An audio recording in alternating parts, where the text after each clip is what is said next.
without further ado, what I'm going to do is introduce our first customer, who's our own internal customer, Ryan Hasty, who is a service desk team lead for Atlassian. Ryan, welcome on. Come on up.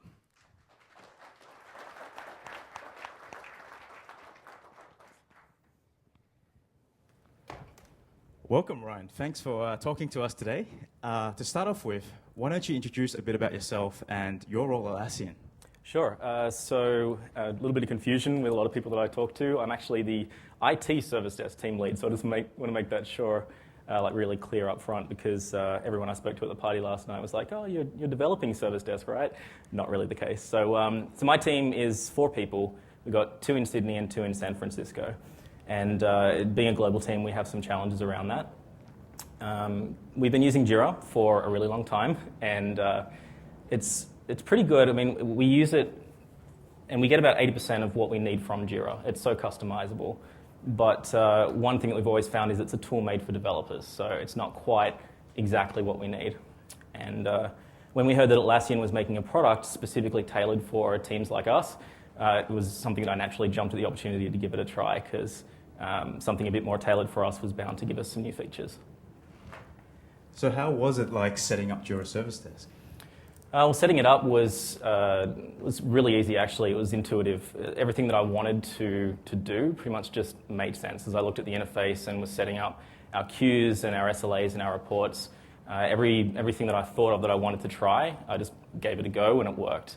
One thing that was really important for me, given that we use JIRA already, is that all of the customizations, the workflows, my component list, everything like that, I wanted it to carry across. And I was really glad to see that when I activated Service Desk, it was more like a layer on top, and I got all of the JIRA customizations for free. They were still there. And I didn't have to redo any of the setup that I'd spent hours and hours building our processes around. And for our team, using JIRA and getting the features of Service Desk right away, it only took about an hour to get queues set up. And I had my team working from the queues that quickly, and we got some immediate benefits from that. So you talk about these queue things. Yeah. What does it actually mean for your team, right? How did it help, right? So the queues for our team, we were using JIRA filters. So we had some fancy JQL set up, and we were able to carry that across for setting up the queues themselves. I've actually got, sorry, I need to grab the clicker. Could I just grab the clicker?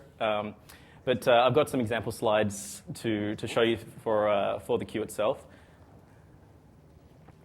This one here, you can see we've got our quick wins.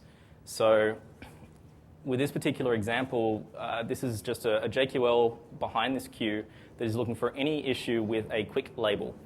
And in the past, I had to have a staff member who was on a role that we call triage. That person's job was to go into every newly created issue, add this quick label if it was a quick issue to solve. And the reason we wanted to do that is separate these out, get them closed off quickly to keep our backlog really clean and keep it a bit shorter. It increases efficiency. So this quick filter and having that one person spending almost their entire day, every week, going in and categorizing issues, adding in components, adding in labels, making sure the issue type is correct and the priority. And one thing that I found was that by playing around with the customer portal and the request types, you can, even if a field is optional in JIRA, a field like the labels field, you can make it required or you can hide it on the customer portal. And so as I was building request types, things like requests for hardware, requests for software, if I knew that they were going to be quick to solve, I could pre-populate that quick label and have it not even appear for the customer. So they would just fill in their request, submit it, and it would flow right into the appropriate queue here. And what it meant for us is that we got one person out of our 4-person team back on the queue resolving issues rather than doing things like just categorizing them. And we let the machine do that work. So we got like 25% of our team back, which was fantastic. Wow, so that's one guy out of the 4 guys in your team actually now freed up to do actual real work rather than triaging. That's pretty amazing. Yeah, it was pretty great. Yeah, and the team got some immediate benefits out of those queues. I mean, the efficiency, we saw gains straight away. Yeah. So really, it sounds like by combining the customer portal and the queue setup, you were really able to almost get like an automatic triage process going, it sounds like. So you mentioned also a little bit about customer portals, right? Mm-hmm. This customer portal thing. and it's great for the team. But what did it mean for all the other Atlassians? So for our we call them customers. They're basically Atlassian staff who are asking for things from the IT service desk, But the portal for them was a much nicer interface. I'll take you through a few examples. So this is our landing page, also known as the customer portal. And we have a series of request types. There's actually more that my screenshot couldn't show.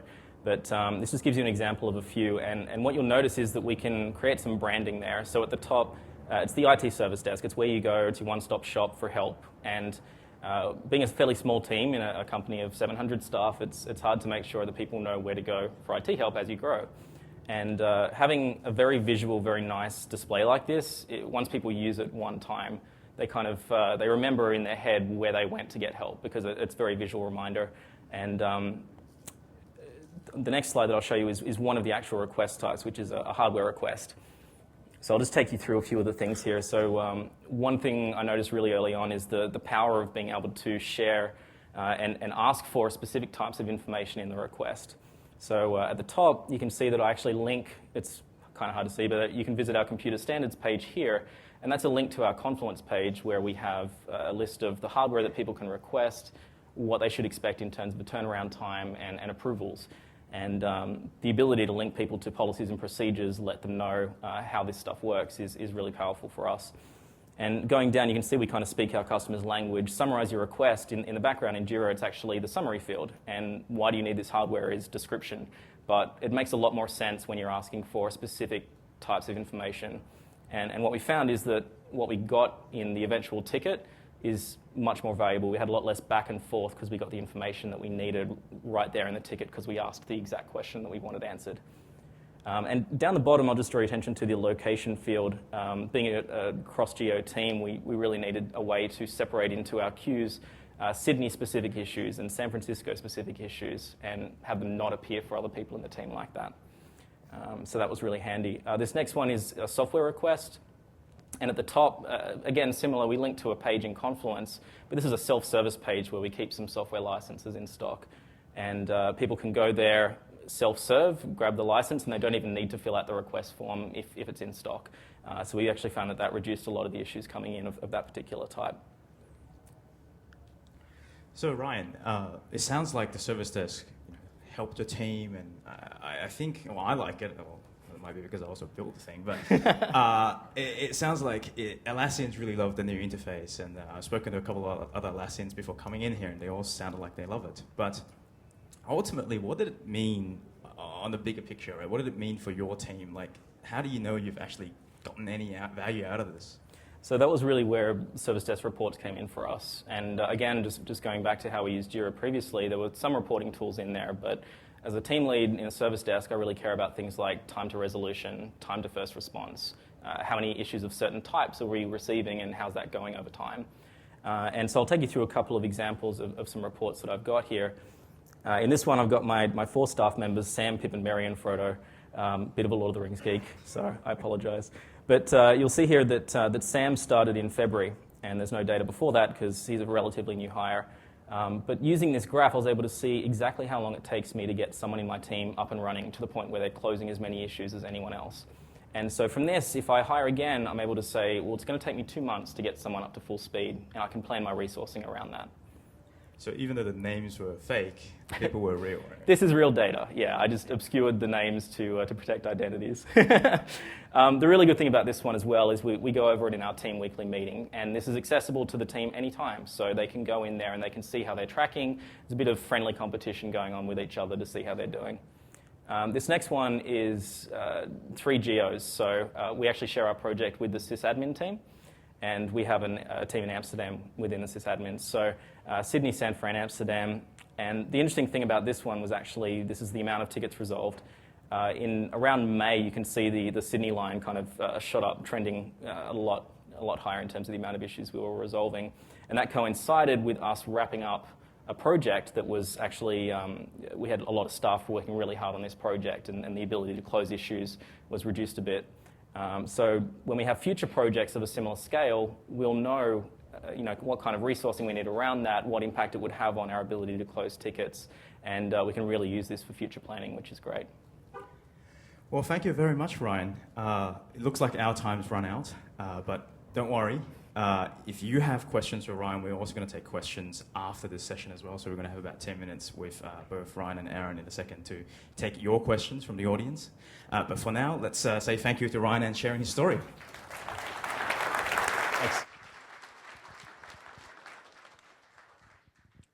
So next up, we have a real customer, Aaron Jones from Good Technology. Aaron has been a participant in our private beta, and he's been a great customer. So without further ado, let's welcome Aaron.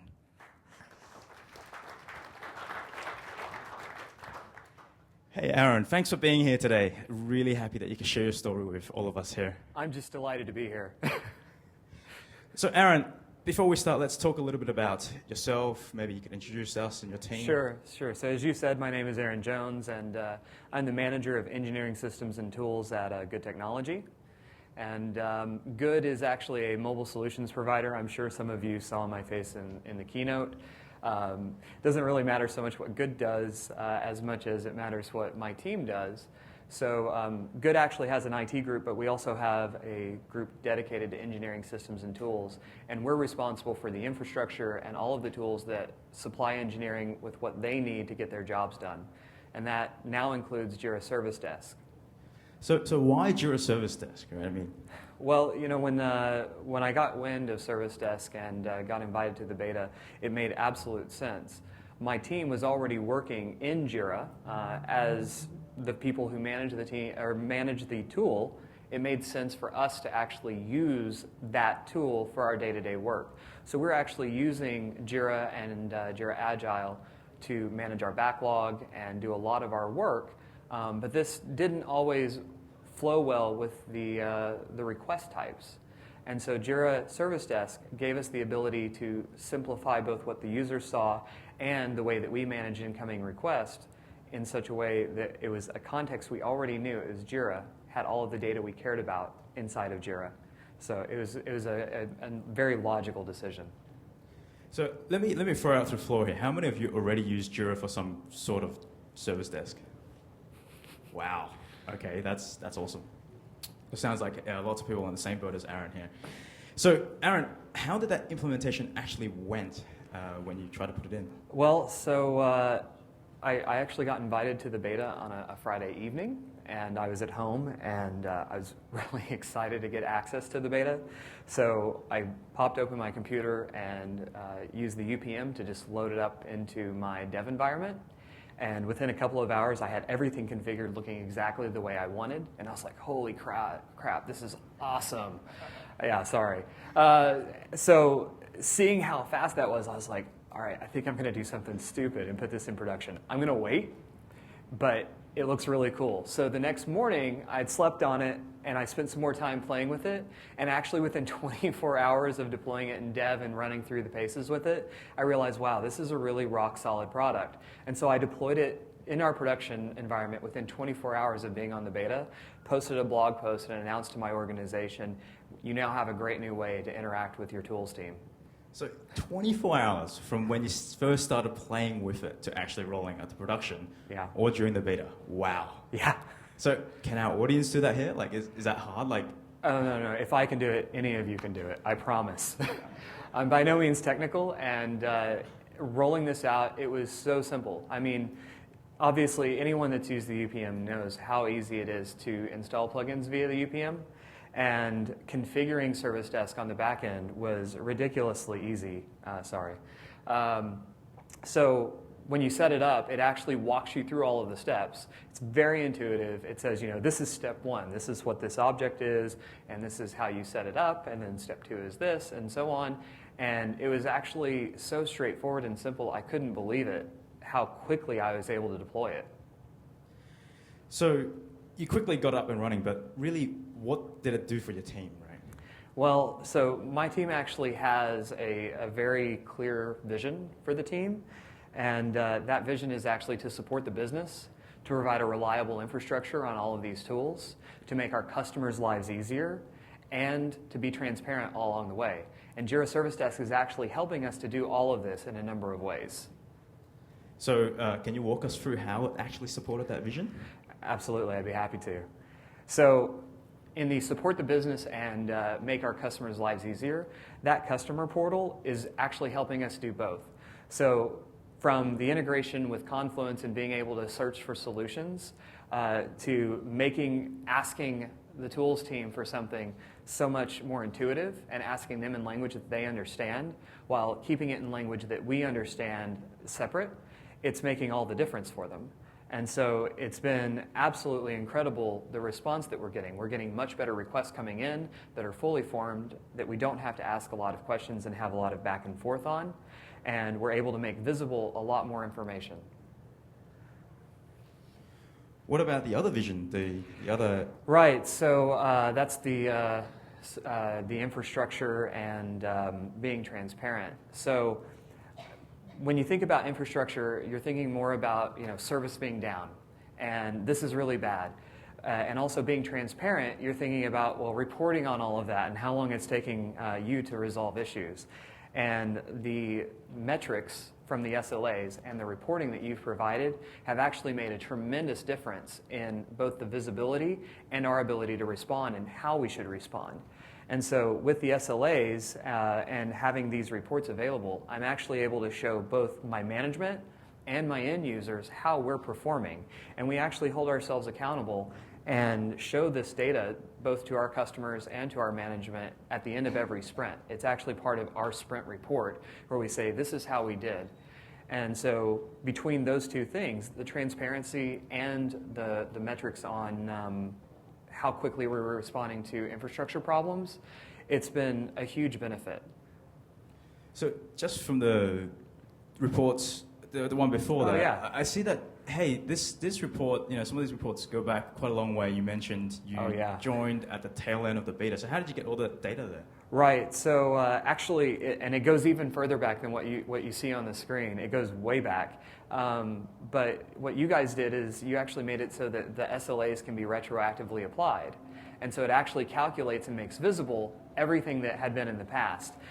This was quite a bit of an eye-opener for us because when we applied those SLAs to tickets that had either long been closed or maybe long been opened and forgotten about, we suddenly saw that, oh my gosh, we're not meeting our SLA metrics, but it's because, number one, back then we weren't able to see them, and number two, we'd forgotten about them because they'd ended up on our backlog at the bottom. They weren't in any sort of queue that we could really look at, and there wasn't anything applied to them where we could say it's been around that long without using a lot of JQL to find it.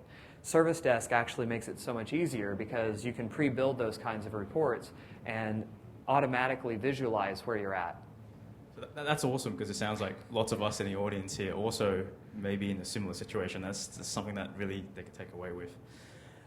So overall, it sounds like the Service Desk has been a great help to your entire vision of running a team. Absolutely. It's definitely helping us to make all of these visions a reality.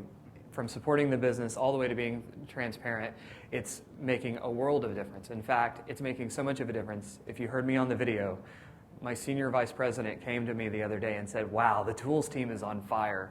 And getting that sort of affirmation from your management that suddenly they see the difference that you're making, and all because you just changed the way that you were working with your own information, it was such a great feeling. So what's next? What's on the horizon for good technology? Well, so actually that's interesting because as I mentioned at the beginning, engineering tools is separate from IT, and IT is using a rather antiquated tracking system. And our CIO is looking for something to replace it.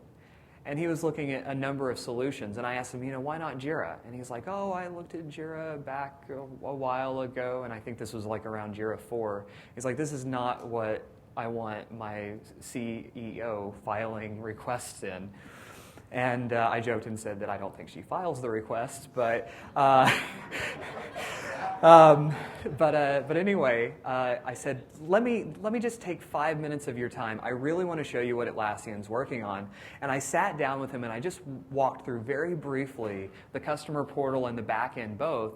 And he sat back and he pursed his lips and he said, I'm impressed. I'm really impressed.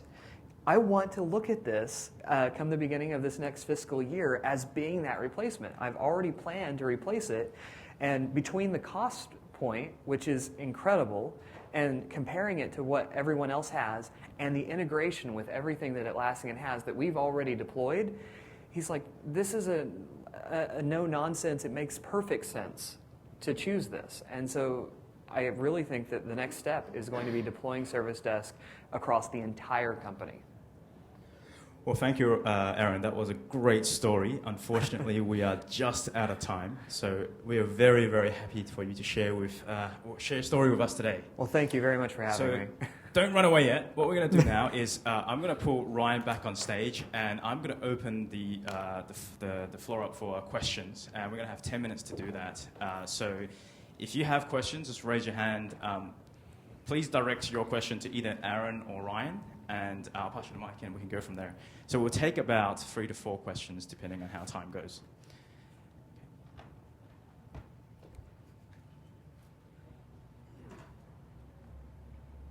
Hi, Ryan. In your setup, you had a geographic routing, whether it was Sydney or San Francisco. Mm-hmm. How does that then route to those teams on the full ticket version? Is it by assignee? Are you doing different ticket types that feeds into? Sure. So there's a field, as you saw, which is a custom field, has Sydney, San Francisco, a few other offices.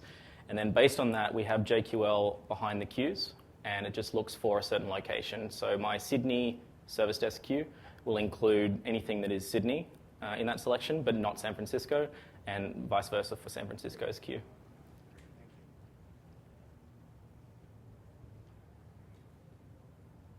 So this is for either of you. Whenever you would get a service desk request and it turned out to be a bug, how were the users notified of it being worked as part of the next software release or whatever? Sure. Do you mind if I take that? Sure. So number one, we have a separate SLA that actually gets applied to the bugs. And depending on the severity of the bug, we actually apply a different SLA. And in my instance, most of my bugs actually come in are about Atlassian's products. Not to say that they have a lot of bugs. Usually these are bugs to the user and not to Atlassian's product. But what happens is those come in and the SLA is automatically applied and we triage it because it shows up in the queue as, this is a bug and this priority. And what we usually end up doing is that you actually asked about communication most specifically. So in Service Desk, number one, you get custom notifications that are tailored separately, look very different from JIRA, but still follow the AUI guidelines. So they get emails of those updates, and then they actually have their own portal that's part of the customer portal that shows what their requests are and any updates to them. And they have a very simplified add a comment sort of way to communicate back and forth. Does that answer your question? So if there was like an issue leak to the issue being worked for that bug in the particular... They don't actually see it unless you make unless you make it visible as a field on the Service Desk customer portal. They're not going to see that data. So you could have a tremendous amount of data on your issue on the back end, and only select to make 3 or 4 fields available to them. And actually, one interesting point was that we have for a bug, there's like 6 or 7 different workflow steps. And the user doesn't care about what those workflow steps are. They want to know it's new, it's being looked at, and it's fixed. Well, Service Desk actually lets you say, I want to call this state this. And then all it does is it just creates a mapping of that. So for 5 out of 7 of those steps, it's in progress. For the first one, it's in triage. And for the last one, it's fixed. And they don't have to know what the internal process is. They don't have to care. Thank you. Yeah.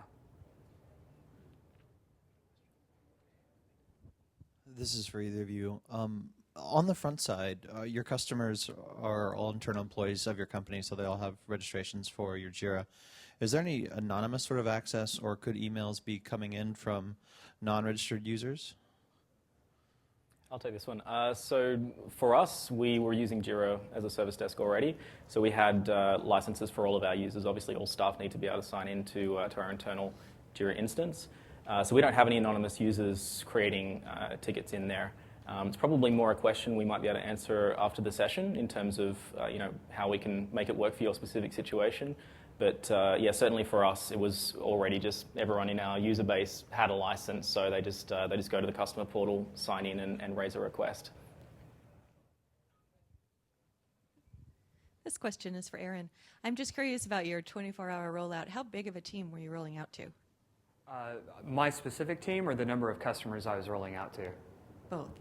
Okay, well, my team has 9 people, which is actually a pretty decent-sized team for what we do. 3 of those are developers, 2 of them are admin, and then the rest are PM-type gathering requirements and doing whatever needs to be done.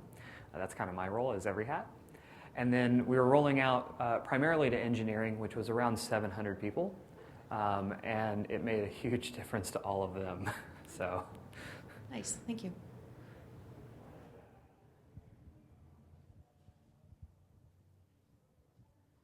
Do we have any? Oh. Can you have, within a company, can you have multiple service desk instances? So does that build like on a project? Because we have 2 basic IT support organizations, and not sure if we'd have to roll that all into one. Oh, no. So, Mike, there we go. So yes, the service desk is actually applied to a project. So you turn the project into a service desk, and it actually doesn't impact the existing project in any particular way. You could still have JIRA Agile boards. You still have all of your filters. What it does is it just enables Service Desk for that so that you can create your customer portal and all of your queues. And actually, today I have 2 queues. Our data center operations folks were like clamoring to get the same sort of thing that we had. So we've actually created a data center operations queue as well, where they have their own customized portal just for them with their own request types. So you can absolutely have one project for one queue, one project for another, and I actually believe you can have multiple projects wrapped up into one queue as well. Edwin would have to answer that. Oh no, I was wrong. Forget I said that. How does that do for licensing then? Is it one per company based on overall users, or is it for each? It would be the same thing as JIRA Agile. You buy it for your instance, and it's however many users you have in your instance is how the licensing works. Perfect. Thank you.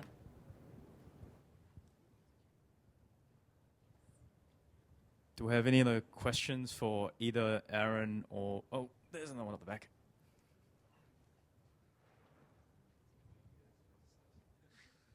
Actually, it's more a question to you, I guess. It's about the future of Service Desk. Can we expect that a queue will be based on more than one JIRA project? So just to, I guess the short answer right now for the product in the initial launch is no. So when we built JIRA Service Desk, we're very much focused on how we could make this a simple, understandable, easy to set up experience. And what we found was the best way to do this was to limit a service desk experience encapsulated within a project. The minute you started having queues cutting across projects, you would have lots of questions around which issue types, which fields. All those things could all be different, and it added a whole level of complexity that made it a little bit more complicated. Now, having said that, we're always listening to feedback. So if you got great ideas on how we could improve the product, please do let us know. And this is one thing that we're taking away from this session. To add on to that, how does it work then if you're moving tickets from one queue with service or without Service Desk to another that does it or doesn't? So underneath JIRA Service Desk is still JIRA. So fundamentally, all the benefits you get from JIRA applies, right? So JIRA has a pretty good move capability between projects. So you could just leverage that. That's not a problem.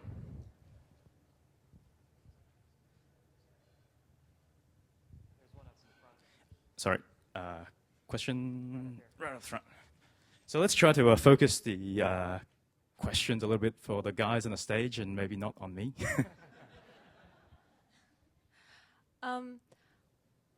We're currently trying to manage a Zendesk JIRA connection, and that doesn't matter as much as what we'd like, and maybe this would work for that, is that I found really difficult with that is one project where there are triggers, more in a traditional service desk type way, that would assign a ticket to a certain issue type, for example, so that it could follow a certain workflow.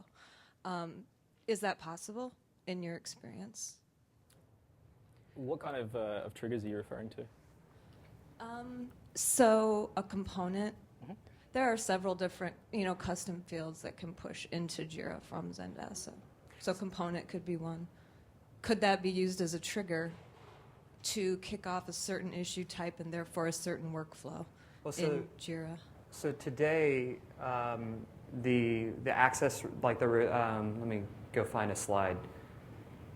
So each of these is tied to an issue type. And you can have multiple tied to a single issue type. But what we've done is we've just tried to ask the customer the relevant question that matches best with the issue type that they want. We can obviously move it. You could probably very easily have things in the background, like script runner type stuff, that could move it appropriately if needed. Okay, so there's nothing sort of There's nothing built in that would do that? No. I would like to say, though, that there was a particular problem that I ran into early on that I found very useful, which is I wanted the summary of a lot of these issues to be more consistent, especially for things like access request and change request. I wanted certain text in the field. And so what I did was I used script runner with the copy parse text to actually say, if it's this type of request, then prepend this text to that issue so that the summary reads access request for whoever the reporter was and then whatever their summary text was. So it actually simplified my view of that and gave me a little bit of normalization so that when I'm looking at my queues, they made a lot more sense. But you have the full power of JIRA behind it. Anything you can do in JIRA within your workflows, you can absolutely do with Service Desk.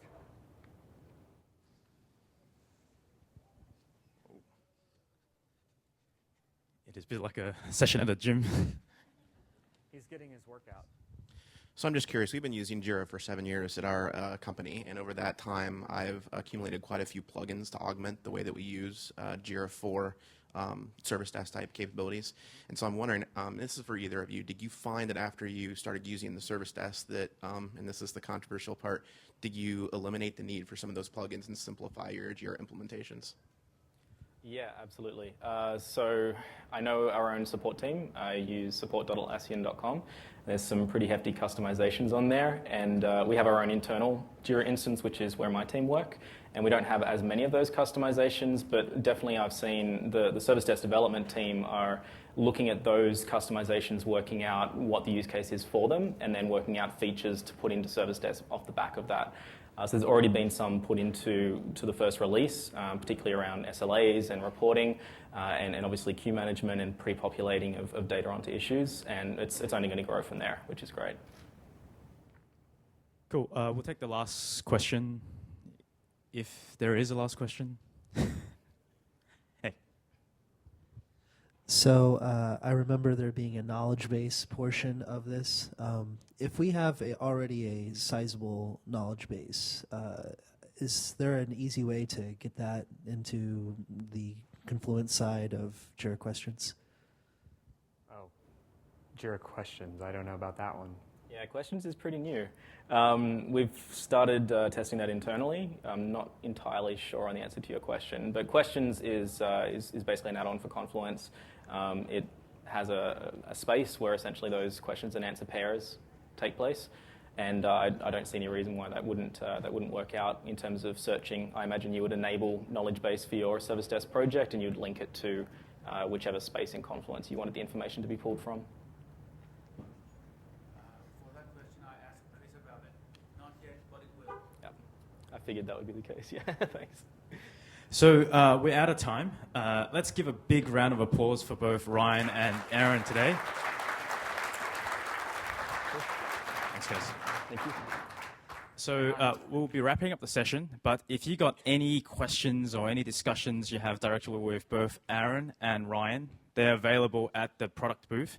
And also, if you have any product questions or you haven't had a full demo of JIRA Service Desk yet, please visit the booth as well.